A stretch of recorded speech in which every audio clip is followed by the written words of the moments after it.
Alright, what is up everybody? Welcome back to another video series here. Today I've got something really interesting for you, but before we break it down, let's go ahead and talk about some things about my channel. You might have noticed that a lot of my videos recently have been stream uploads. So if you're interested in seeing me live stream, it should be on the screen somewhere, probably on the bottom. There should be a twitch.tv /olagzeal. Go ahead and go to that link, hit that follow button there. You'll get notifications every time I go live. But also, if you're not able to catch my streams live, don't worry. Every stream that I possibly can, I upload to my channel. With that said, I don't want to just completely ignore pre-recorded content. So streaming is exciting, it's new, it's fun. But when it comes to pre-recorded content, I still wanted to provide you guys with some sort of entertaining content that's not something that's live streaming. Sometimes you're not into seeing me interact with the chat and things like that, so I'm still gonna go ahead and keep continuing the old pre-recorded content situation here, and we're gonna start with that today with a one and done series. So if you're not familiar with my one and done series, it's when I take a deck that's pretty off the radar, and I do a one match with it. So a single competitive match of Magic with the deck to kind of get a feel for it. Mostly because I don't have any experience with this deck, and I'm not about to start putting a bunch of reps into it to give you guys good content necessarily. So we'll give you one match kind of to see how the deck performs, get a feel for it, get an idea of what it's trying to do, and if there's any merit to it, right? And in regards to this deck that you see in front of you right now, this is blue-black control basically, or mid-range, or whatever you want to call it. And this is a Jaberwocki special. Now if you don't know who Jaberwocki is, he is a very, very good grinder on Magic Online. And what I mean by that is he grinds the competitive leagues on almost every format, I think. I don't know what his deal is in Legacy, but I'm pretty sure he's fantastic at draft. He's fantastic in standard, I think is probably his best format, and he's really good in modern as well. And he recently got a 5-0 in a modern competitive league with the list that you see right in front of you, that you should also see under my face. That's only the main deck what you see on the list right under my face, but here in front of you, you can see the sideboard as well, and I'll include a link in the description, which will be an MTGO link directly to that deck list. Okay, so don't worry, you're gonna have a lot of ways to figure out exactly what the cards are in this deck. So Jaberwocki is insane. He won a GP recently. It wasn't standard, but he's a fantastic player, and he's brewed up this blue-black control deck here that seems to be quite interesting. It's doing a lot of powerful things, but also a lot of fair things, and that really attracts me, right? I like seeing a deck that does fair magic, but this deck seems to be pretty oriented on beating creature decks, right? This seems to be pretty good against decks like Affinity, Hardened Scales Affinity, Humans. It might even be pretty good against Control. I'm not 100% sure, but it seems to be slightly weaker against Combo. You don't see much counter magic in the main deck. It's probably pretty weak against Tron, right? So this deck is not great against everything out there, but it seems pretty interesting. Just by glancing at the deck list, it's very value oriented, and that's what Jaberwocki does best. He's really good at playing these grindy decks. So who knows if this deck is actually powerful? I don't. It could just be the fact that Jaberwocki, also his name is Logan Nettles, by the way, if you want to look him up. Logan Nettles. He is an insane Magic player, so who knows if it's the actual deck that's powerful or if it's just the pilot that brought this deck to a fantastic finish. I don't know, but we're going to try to figure out if maybe we can take this deck to a similar finish in one match. So obviously we're not going to do a full modern competitive league, mostly because, again, I have 0 reps with this deck and I don't want to, flounder around and screw around, right? So we'll play one match here and try to figure out what is this deck doing. So you've got an interesting package here in the form of 8 cantrips. 4 of those are Serum Visions, which has got pretty good selection, where you can draw a card and then scry 2 to set up future draws, which is pretty good in your opening hand or even in the late game, right? It can really set up to get you what you want when you need it. Now, it's not perfect, but it's one of the best cantrips we have in Modern. Then we have Thought Scour, which is an instant speed draw a cantrip without any selection, but it has this mode here that it puts the top 2 cards of your library or your opponent's, but it's usually yours. But I don't want to ignore the fact that you can sometimes target your opponent who has maybe some deck manipulation, and you put the top 2 cards of the library into their graveyard. That sometimes works, but generally you're going to be targeting yourself in order to fuel cards like Snapcaster Mage, Jaberwocki's Prodigy, and Tasigur, as well as Liliana the Last Hope. So Thought Scour is quite interesting here. It's also very interesting that you normally don't see Thought Scour in like straight 2-color decks. Normally you see it paired with like black-red to take advantage of like Kolaghan's Command and those like grindy loops where you mill some creatures and then you get those creatures back, and then you use like Snapcaster Mage to snap back Kolaghan's Command, and you kind of get that loop going. But generally you don't see this kind of strategy in a blue-black deck. What's interesting though is Liliana the Last Hope is kind of this deck's Kolaghan's Command, where you can return a creature card from a graveyard to your hand. Obviously at sorcery speed, and you know, on a planeswalker, so it's not an instant that you can flash back with Snapcaster Mage. So obviously doing different things, but you can think about that the Liliana the Last Hope has like this grindy engine that the deck has, while also being pretty powerful against random creature strategies along the way, as well as being just a win condition if it goes unanswered. So that's the cantrip base here. Obviously we play 4 Fatal Push, just the premier black removal spell in Modern. We have 4 Inquisition of Kozilek, which is the premier hand disruption, and then it looks like he's got the 5th hand disruption spell here as well in the form of 1 Thoughtseize. But looks like he's more interested in preserving his life total here, which is why he's got 4 Inquisition and 1 Thoughtseize. Where even though Thoughtseize is able to kind of answer some top end that your opponent could be playing, it could be quite a liability against aggro decks. So 4 Inquisition is just like, okay, I'm setting myself up as best as possible to beat aggressive decks. We have 2 Jaberwocki's Prodigy here, which is a flip planeswalker, which on turn 2 it loots, and then past turn 2, or sorry, it loots after turn 2, or at least after turn 2, right? You play this on turn 2 at the earliest, and then once you get to your turn 3 or later, you can start activating it. And he essentially draws you a card, discards a card. However, if there are 5 or more cards in your library, or in your graveyard, excuse me, you get to flip Jace, and then he's got these interesting modes here where, again, his +1 is great against opposing creature decks, also great against Phantasmal Image, and then you can also flash back some of your instants and sorceries, which are basically these spells right here, these cheap ones here. But then you also have 2 Cast Down, which is just destroy target non-legendary creature, helps you kill like Gurmag Anglers, and you know, I don't know what other big creatures are there that are non-legendary that maybe dodge Fatal Push. I guess like Thragtusk, Wormcoil Engine, Thought-Knot Seer, I guess Endbringer and Reality Smasher. You got a lot of different things that cast down hits, and it's kind of just sort of Fatal Push 5 and 6 if you think about it. Obviously it costs 2, but it hits a fair amount of things that maybe Fatal Push doesn't hit, especially if you can't trigger Revolt for Fatal Push. And then we of course have 4 Snapcaster Mages. Fantastic card. You can Snapcast all these cheap instant sorceries, but also if you get to the late game, you can flash back these 2 Cryptic Commands that are sitting around in the deck, which is just a counter spell or a value spell. You can bounce your Snapcaster Mages, you can bounce opponents' permanents, you can tap their team, you can draw a card. Obviously Cryptic Command does a lot of different things, but this deck seems to be more tap out sometimes than a pure control deck, so I understand why there's maybe only 2 in here. 2 Damnation, just sweeper. Sometimes these creature decks go out of control, and the sweeper is the only way to hit the reset button, so sweepers are fantastic. 3 Jace the Mind Sculptor, because obviously Brainstorm is just awesome, and this deck is pretty tap out control-y, and you have some hand disruption spells to clear the way for Jace, so it seems like this is a nice Jace deck. With that said, you don't actually have that many ways of protecting him, right? You have 4 Fatal Push, 2 Cast Down, 2 Damnation, and then, you know, some of your other cards can answer your opponent's cards, like your Hand Disruption, Liliana, and even Cryptic Command. But it's I wouldn't say it's the best Jace deck. But with that said, Jace seems to be pretty powerful, and we're gonna try him out here. And then of course, Tasigur the Golden Fang is the payoff for Thought Scour. And it's also just a solid value engine in the mid to late game.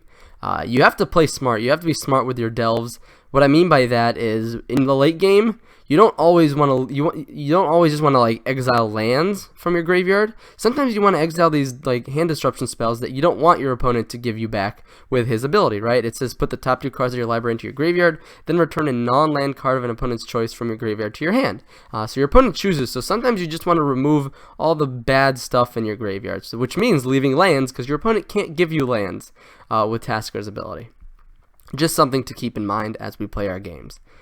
In terms of our sideboard, it seems to be pretty straightforward. 2 negate, 2 dispel for control and combo. 2 collective brutality is great against burn, great against creature decks that sometimes have instants and sorceries such as a hollow one or Bant Spirits and collected company decks. You have 2 extra damnation because, again, sometimes you just really need that reset button.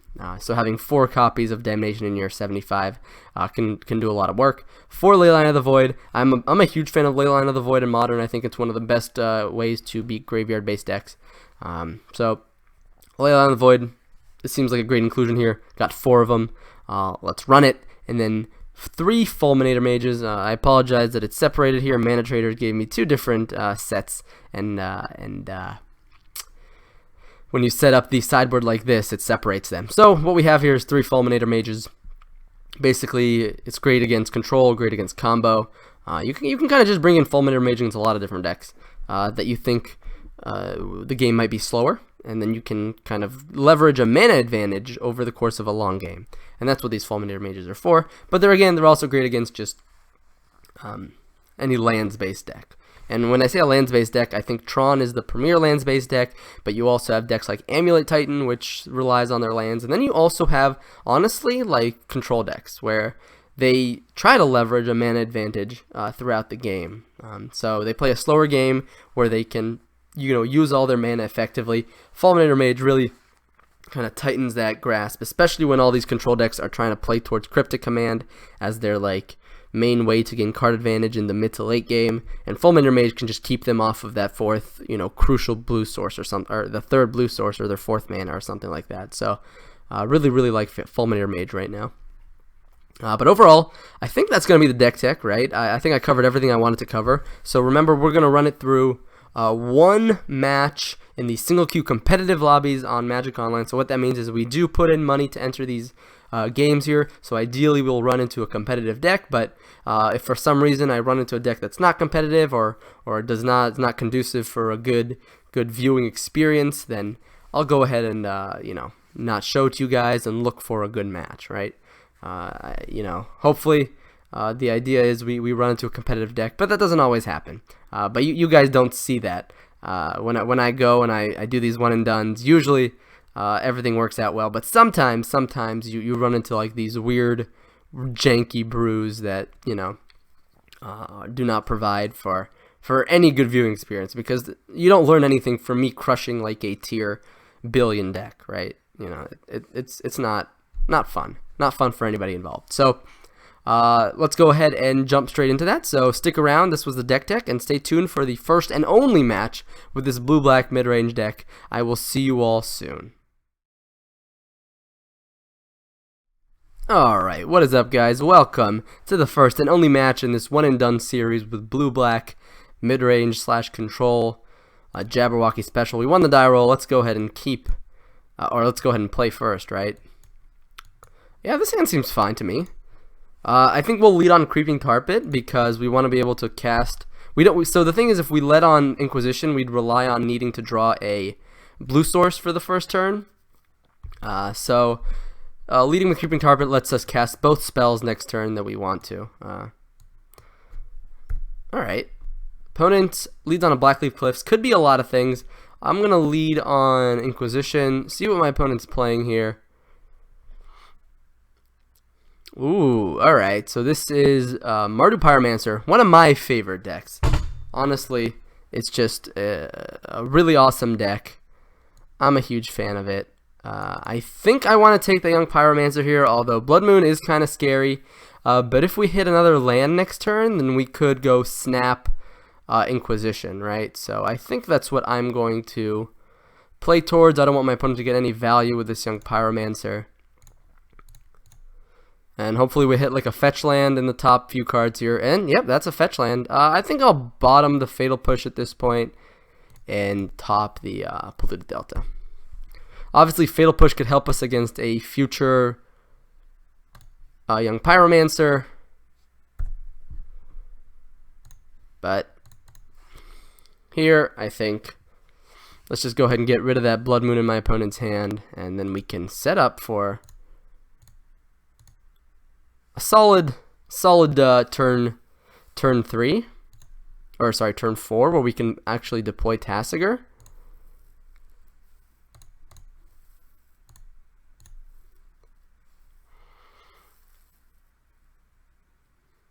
So now my opponent's probably going to, use the Fatal Push. Makes a lot of sense. Now, that Bedlam Reveler, it's kind of scary. It will make this game, wow, and they even drew Kolaghan's Command. That's really good.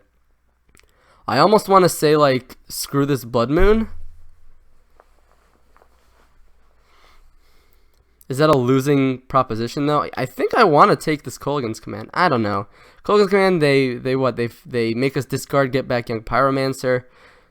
Then we just have Jace, but they have this Bolt. So let's think this through, because this is not necessarily a clear-cut decision. If them playing Blood Moon actually cuts them off of black, which could be kind of relevant.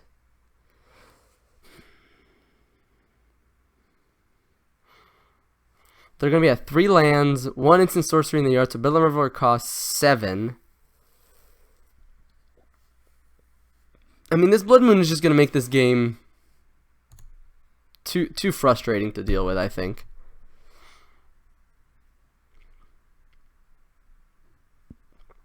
Let's see if my opponent wants to shock in the Sacred Foundry.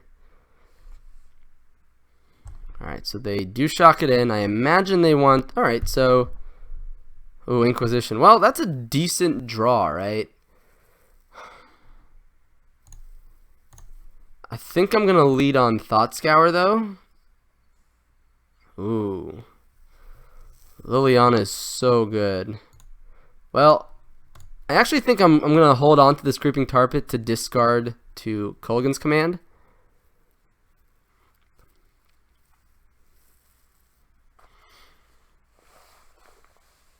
And now my opponent getting back young Pyromancer here with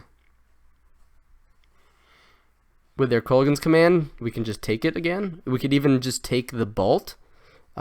Leave them without the Bolt. And then we can clean it up with Liliana, the young Pyromancer, the following turn. Assuming they play it. They might not.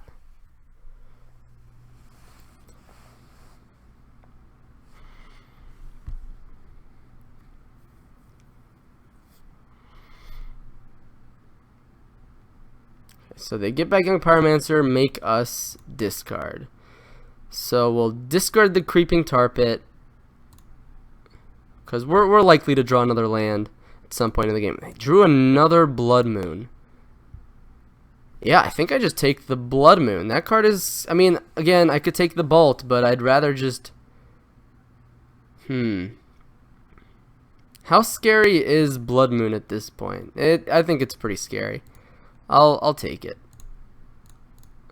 And I think at this point, I don't really want that much more discard in my yard. I will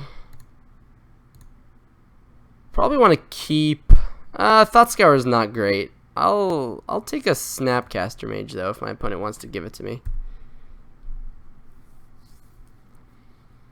Opponent's got 2 instant sorceries in the yard. They have 3 cards in hand. 3 of their best cards, though, so... Alright, there's a young Pyromancer. We knew that was coming. Another Jace. Okay, well... I think I'm actually going to hold back Tasigur. They're probably going to bolt my Liliana. And I'd rather be able to block the token that comes here. That way it protects Liliana. Let's see. Opponent's got 1, 2, 3. Just 3 instant sorceries in the yard. So Bedlam Reveler still costs 5. But we know they have one. So, again, that's scary. Hopefully my opponent didn't draw like a Terminator or a Dreadbore. Okay, Lingering Souls That's a pretty good card. We can grind through it with Liliana. Hopefully we hit a land here and we can just slam Jace. No Jace. So I think we just lead on the Serum Visions. Okay. Huh. I kind of like Cryptic Command because it lets us counter that Bedlam Reveler that I know is going to come sooner or later. But it's going to be quite a while till we can do that, right? Because this Field of Ruin being our 4th land is not great. So I think maybe I just bottom it and top the Field of Ruin. Another Tassiger is definitely not what we want. And I think I'll pass on the next land. And here we'll just fight through these Lingering Souls as best as possible. Hopefully my opponent doesn't rip a land here. They can just slam Bedlam Reveler. But at least they're discarding... I guess they would only discard 1 card. Alright, well... yeah, looks like Bedlam Reveler might be coming down here. And now it's a grind. Now it's a grind, alright. Oh, Young Pyromancer. Ooh, that's really nice, actually. Because now they can flashback souls. They can swing at Liliana for 1. We'll kill the Young Pyromancer, but then they'll slam Bedlam Reveler next turn. Gosh. Yeah. Oh, Fatal Push. Interesting. Does Fatal Push change anything? I think I want to lead on Jace Brainstorm first. Okay. Damnation is not bad. I kind of want to hide Jace and Damnation in case my opponent draws an untapped land into like a Thoughtseize effect with their Bedlam Reveler, so I think I'm okay hiding it this way. And so now I could uptick on the Spirit, because if my plan is to Damnation next turn, then this makes my opponent's life a little hard.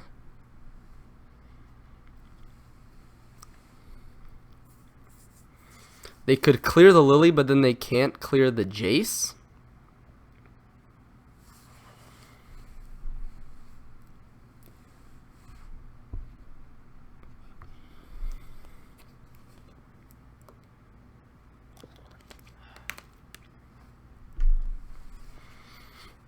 My opponent's got some decisions to make here.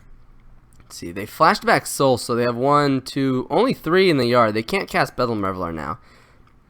I didn't even realize that. Interestingly enough, Cast Down actually kills Bedlam Reveler. I didn't consider that. Let's see if how aggressive my opponent wants to get here. They could just clear out the Liliana. Yeah.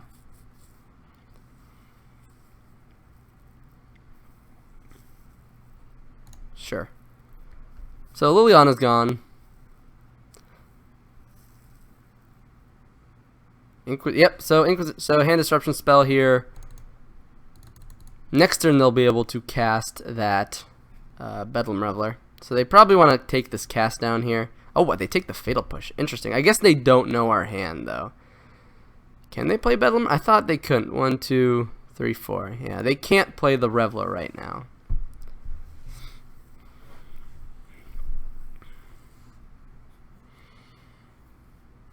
Interesting. So they'll be able to play it next turn. So I think what I want to do is start with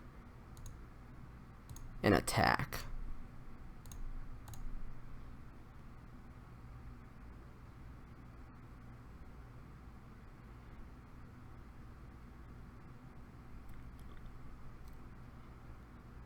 Alright. So my opponent blocks. Fair enough. Let's go ahead and Brainstorm here. I wanna keep hiding the Jace, so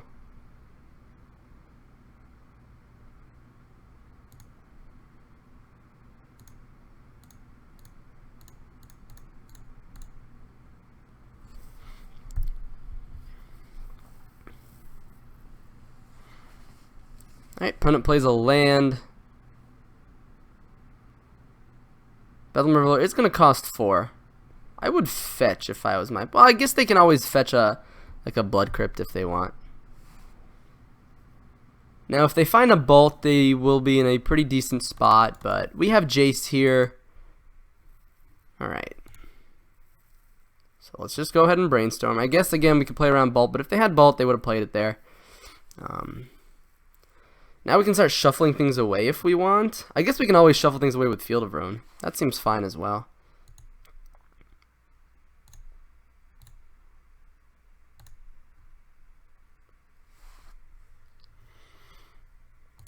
And I think I'll go ahead and Field of Ruin and kill the Bedlam Reveler. And I think I'll do that. I guess Kolaghan's Command would be kind of rough here.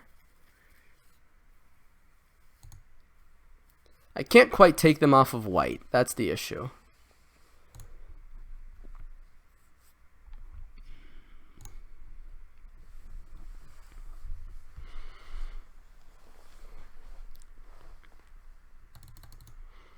If I could take them off of white, I would, but they've already got double Sacred Foundry. So this is going to be a grind. That Bedlam Reveler obviously changed things. An Ancestral Vision on a stick. Now, they did have to pay a lot of mana for it, and we've been brainstorming away here, but we actually haven't been brainstorming into anything like that good. I'm happy that we have this backup Jace. Oh, they're getting the basic planes. Interesting. I wonder if they're on a 3 Blood Moon build. If so, then cashing in this Field of Ruin here is going to be...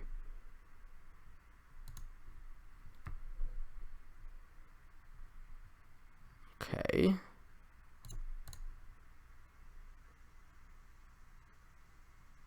I guess...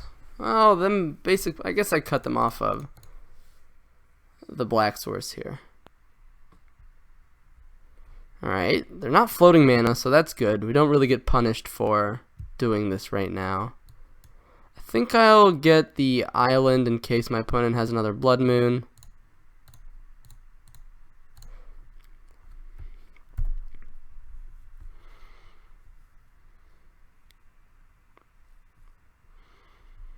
Now, if we can flip this Jace, we'll be in a nice spot. But if my opponent goes like K-Command, you know, blast this Jace and return Bedlam Reveler, we're in a rough spot.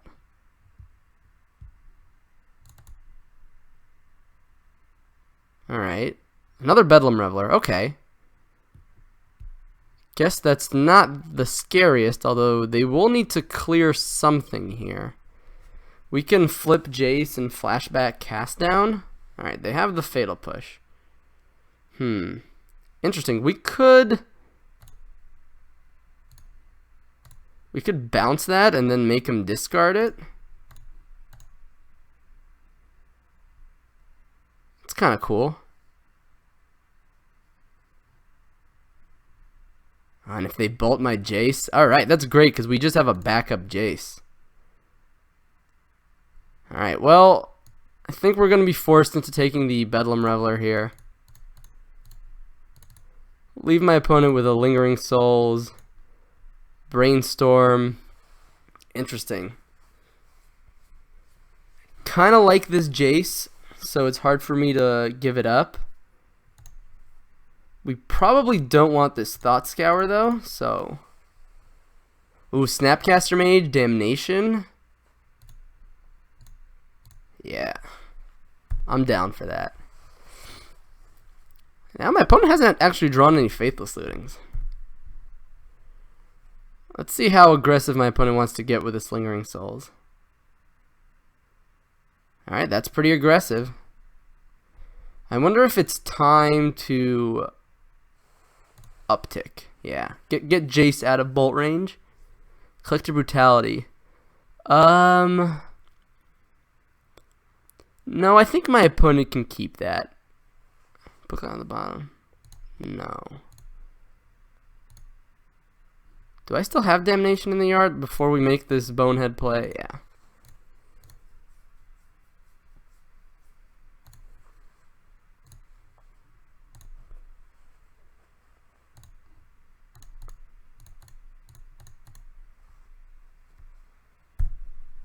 Alright. So my opponent's going to have Collective Brutality plus 1 unknown in their hand.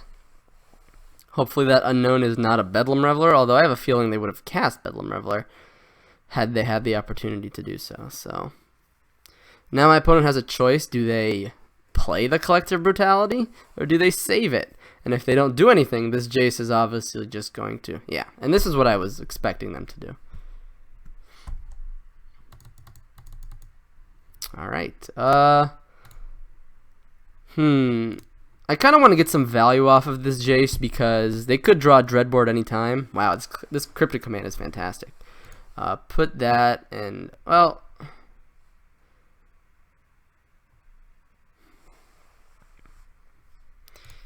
let's go ahead and put Snapcaster Mage on top. We can keep making our land drops and hold up Cryptic Command. And if they have another removal spell here for Jace, I guess that's okay. But I think no matter what I do, I'm probably saving this Cryptic Command for either a Dreadbore or, yeah, that's I think that's okay. For a Dreadbore or a Bedlam Reveler or a Kolaghan's Command or something like that. Alright, so my opponent just passes the turn. And now I think I'm just starting to go upstairs. Put Bolt on the bottom, yes. Because that's, I guess, I don't know. I could have let them keep that Bolt, but I don't want them to start attacking this Jace with the burn spells.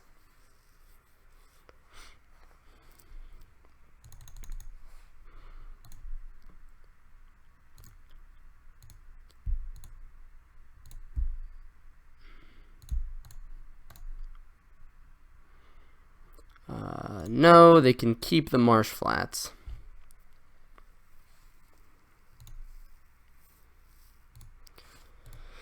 I believe Jace ult is what, 13? 12. Exile all cards from target player's library, then that player shuffles their hand into their library.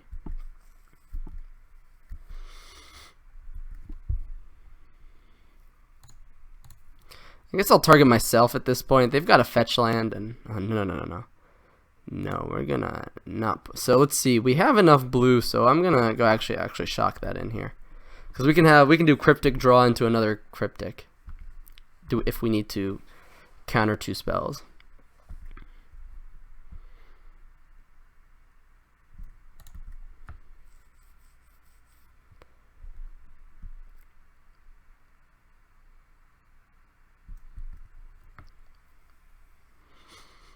Alright, they actually fetched, which is interesting. Thoughtseize. We'll go ahead and counter this. We know one of the, actually we don't know any of the cards in my opponent's hand right now, so.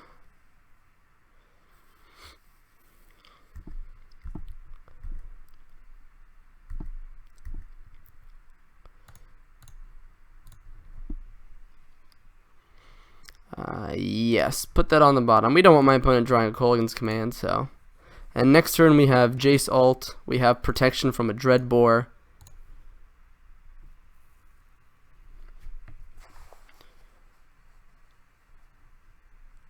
But it's got 3 cards in their hand. Hopefully they're good.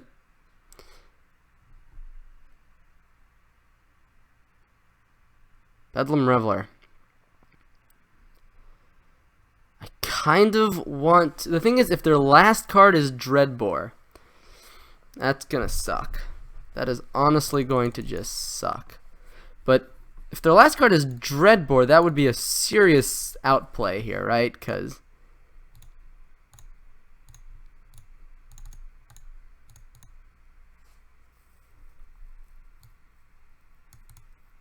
Alright, okay. Because why wouldn't you lead on Dreadbore if your last card is Bedlam Reveler, right? Yeah. Alright. Jace doing Jace things. Leyline of the Void seems pretty solid in this matchup. I like Damnation a lot here too. Nothing else I don't really fancy anything else. Hand Disruption is not my favorite in a matchup like this. I'll keep a Thoughtseize to be able to nab the Bedlam Revelers. We can probably trim like a couple Fatal Push. We're going to be really top heavy here, but I think that's okay. Cast down kills both Young Pyromancer and the other guy. So, and I think we have enough fetches and basics that I'm not too scared of Blood Moon, although maybe that's wrong of me. Maybe I should keep in a couple Inquisitions to play around potential Blood Moons, but we got fetches. We got basics. We got Field of Ruin, I guess. It's a little slow on the draw here, but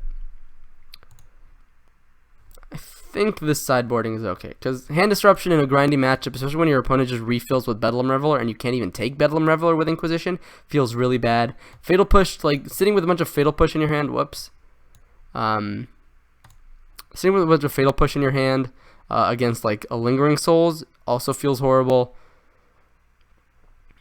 So I think we just want to just play all 4 Damnations. Our opponent doesn't have like a Meddling Mage that names them. Drawing multiples is not the worst. They have to win through creature combat usually. How greedy am I here? I think I'm going to keep it.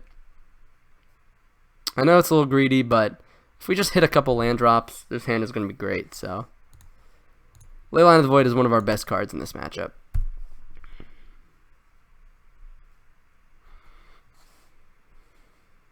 And we have just so many good cards in our hand that even if our opponent leads on like an Inquisition, I imagine they probably take the Liliana. Thoughtseize, now they might take a Damnation, but I think Liliana is just the most powerful card here. Especially if my opponent's on the Lingering Souls plan to try to fight through this Leyline of the Void. Yeah, there goes Liliana. Makes sense.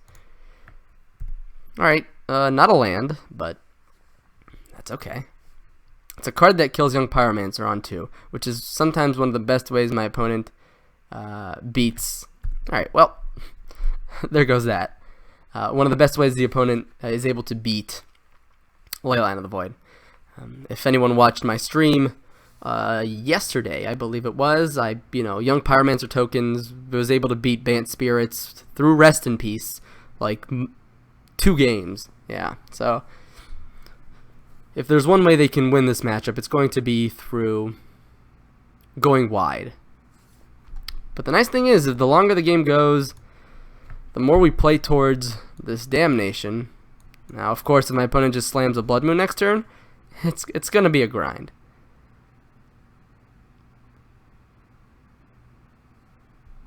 Let's see. My opponent gets a Sacred Foundry, so I have a feeling we're going to see a Lingering Souls here. Alright, there's a Faithless Looting. That's a good sign. My opponent's probably going to discard some dead Bedlam Revelers. Or a Bolt and a Faithless Looting. That's fine as well. Did they find a Young Pyromancer? Well,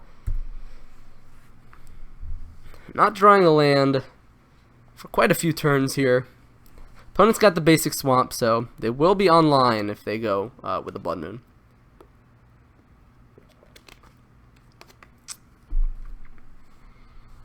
Kumbal. Okay. Interesting. So we need a land drop here. It's going to be really important. Fantastic. Alright. And we can answer this Kumbal. It's going to deal us a bit of damage, but it's really all my opponent has going for them, so. Oh, I guess I should have gotten rid of the white source. Okay. Guess that's fine. Alright. I think I'll get rid of it mid-combat. Just, it's sloppy play, but it's the best I got going for me here.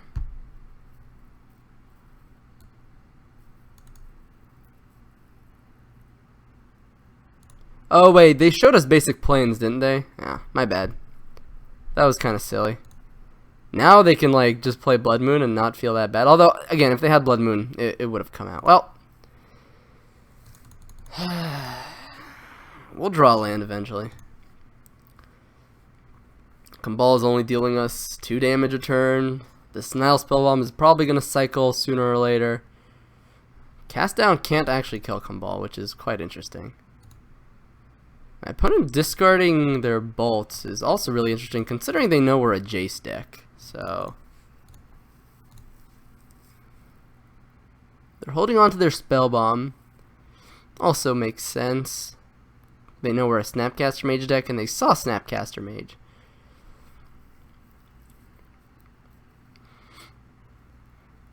Alright, never mind. So they're going to go for that right now. Oh, right. Leyline of the Void. Yeah, so for anyone that doesn't know, Nile Spellbomb, the way it works is when it goes into the graveyard from the battlefield, you may pay black if you do draw a card. It's not part of the activation. So, because Leyline of the Void says if a card would put into an opponent's graveyard from anywhere, exile it instead, Nile Spellbomb never hit the graveyard, therefore my opponent never gets the opportunity to draw a card. Alright, well. This is fun. God, imagine if we just hit this. I mean, I guess this is part of the cost of siding in a bunch of 4-mana spells into your deck. You're gonna draw them more often, so I don't think we're at the point where I have to snap block yet, but especially because my opponent discarded double bolt. Hey, the perfect land. So I think what I'm gonna do here is go Cryptic Bounce at end of turn, and yeah, that'll put me to 10, which kind of sucks, but then we'll be ahead in the tempo game, so I'm okay with that. If my opponent just replays Cabal, I mean, that doesn't do anything for us.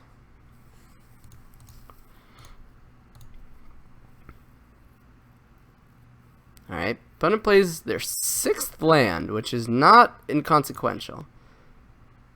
Return target opponent to its owner's hand, draw a card. Yep, so we'll take some damage from Cabal here.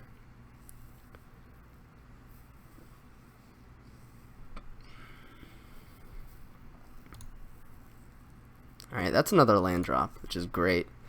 Another Damnation. Alright, so I think it's time to just get a Jace down.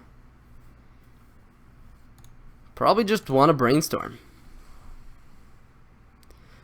Wow, okay. Cast down. No. Still no shuffle effect, but I guess we can Serum Visions them away soon.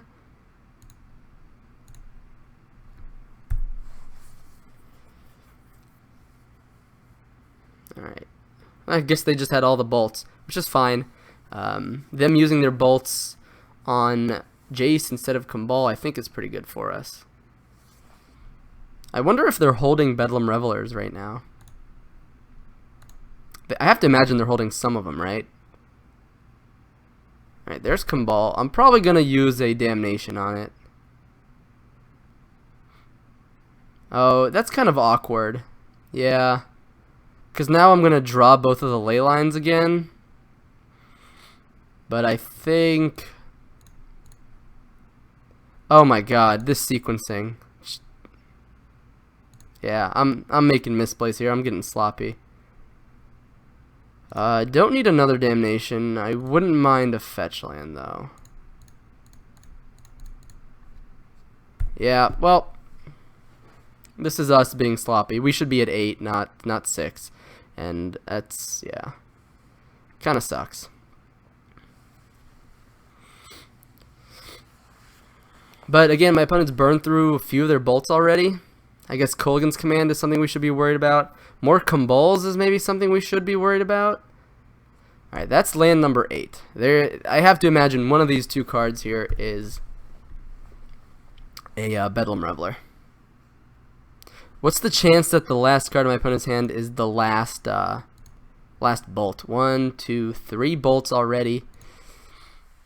I kind of just want to Jace Brainstorm. Get rid of these ley lines.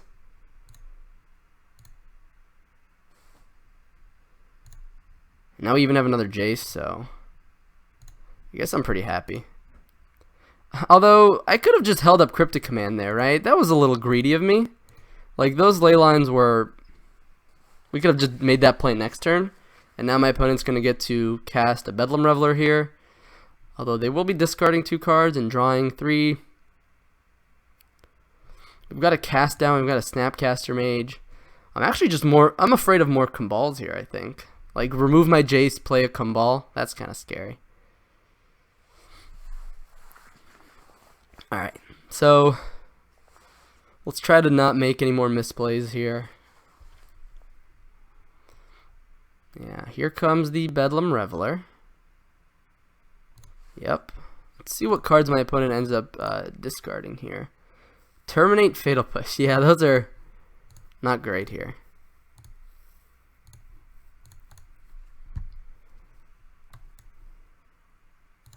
Guess I'll play Cast Down.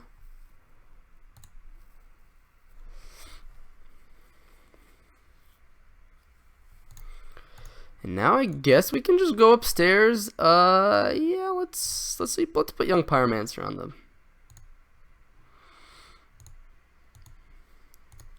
Now we're out of bolt range. We have Cryptic Command backup.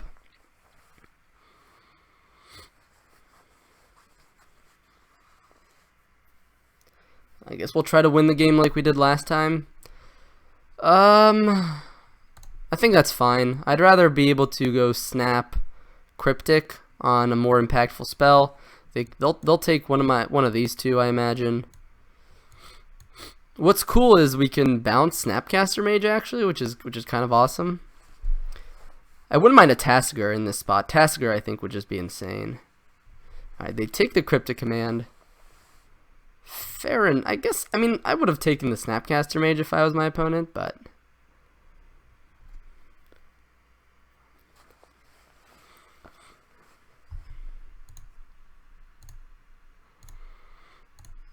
alright, so there are sequences here in which we do die, so I'm not going to crack this Field of Ruin right now. Now we don't actually have any more basics left, so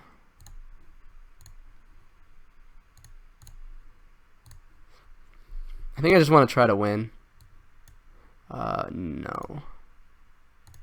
They can keep the Marsh Flats.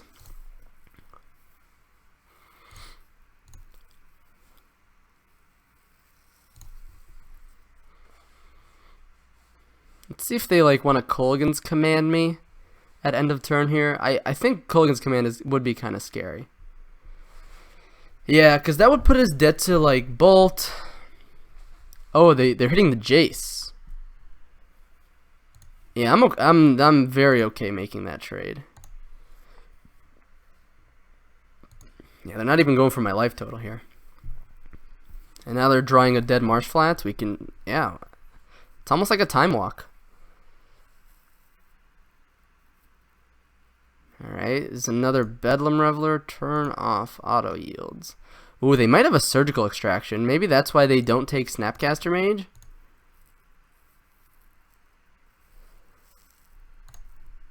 That would be really sweet for my opponent. We wouldn't be dead or anything, but no. Looks like...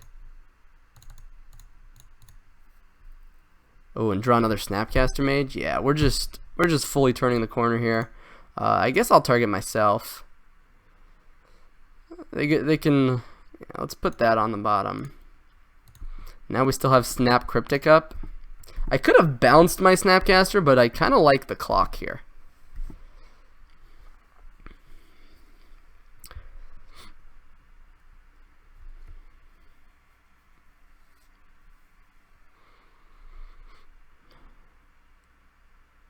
The Lingering Souls, maybe. I think, yeah, Lingering Souls is fine.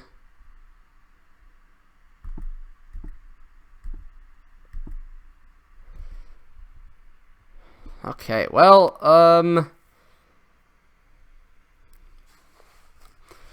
I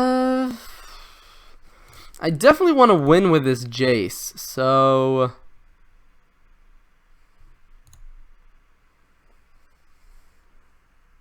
alright, let's put that on the bottom. Ooh. 1, 2, 3, 4, 5, 6, 7, 8. But then I can't snap Cryptic. Oh, but they can't even flash it back. Maybe I made a misplay there.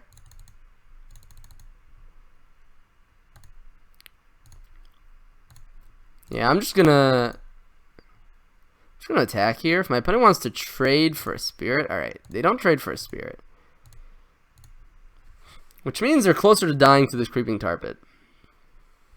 And if they just want to send their spirits at Jace for the rest of eternity, I think we're fine. Although, oh man, now I didn't consider the fact that they could just go after me and now I'm dead to Bolt. Crap. Oh man. Yeah, I screwed up here. What are the chances my opponent... Oh. Well, I'm going to let my opponent make an attack here. And if they go after me, then I might want to go Snap, Cryptic, Bounce a Spirit. Alright, they are going after me, so...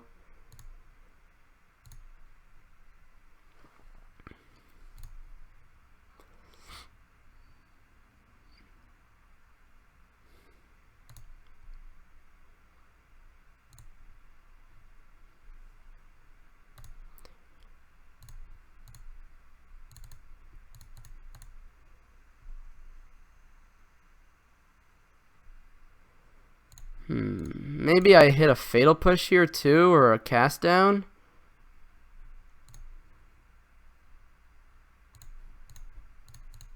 Oh no, I feel like I might have punted this game away. Oh, there's a Fatal Push. Well, I guess we did a thing. A thing has been done. Now they can Bedlam Reveler here if they want. I could even see myself like bouncing Bedlam Reveler though. Yeah.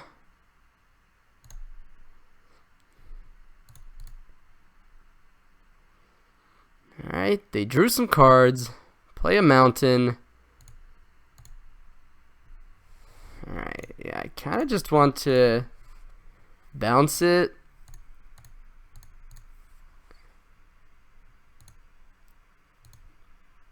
Try to kill my opponent here because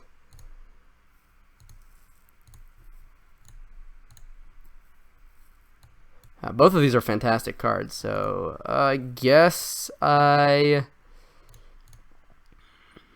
go top.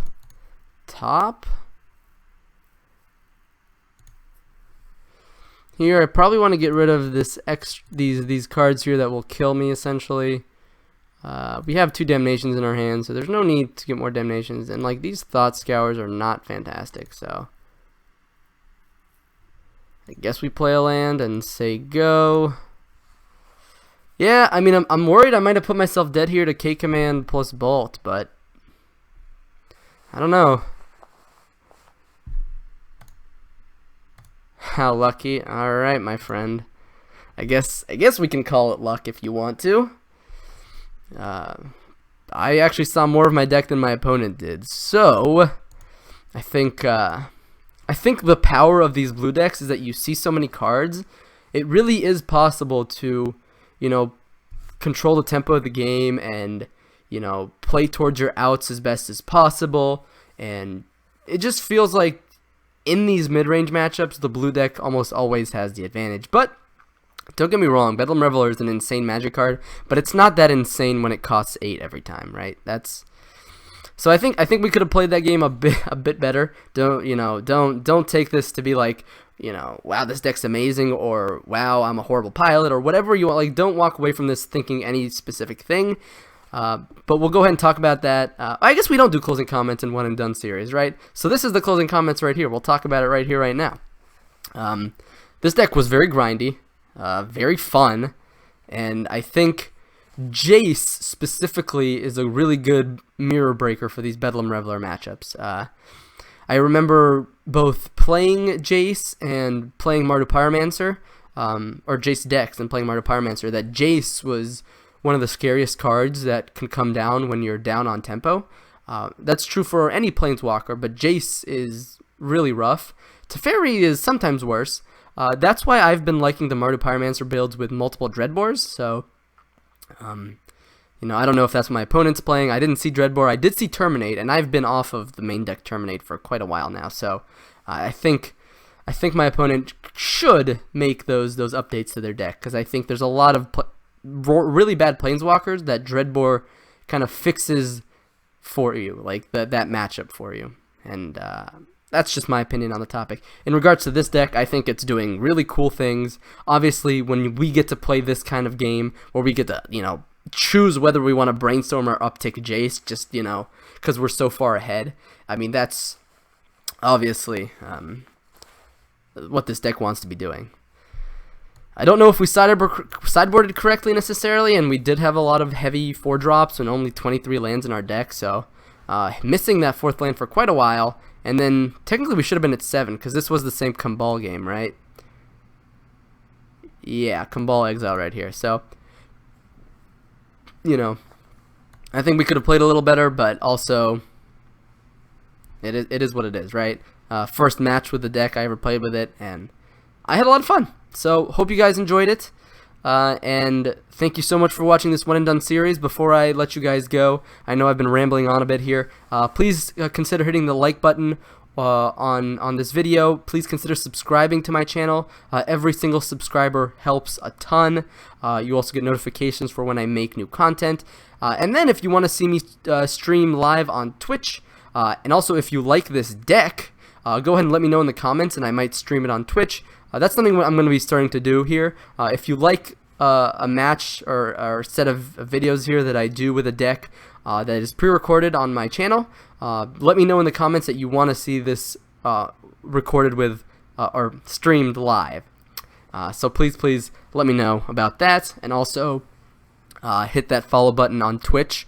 So twitch.tv/olagzeal. Go there, hit follow. You get notifications for when I go live, and every single follower, every single chatter in the chat room helps a ton for a small channel to grow, and I would honestly really appreciate it. But that's enough plugging.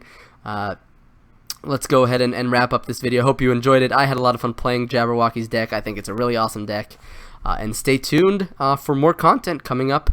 Hopefully in the next coming days. I'll see you all soon.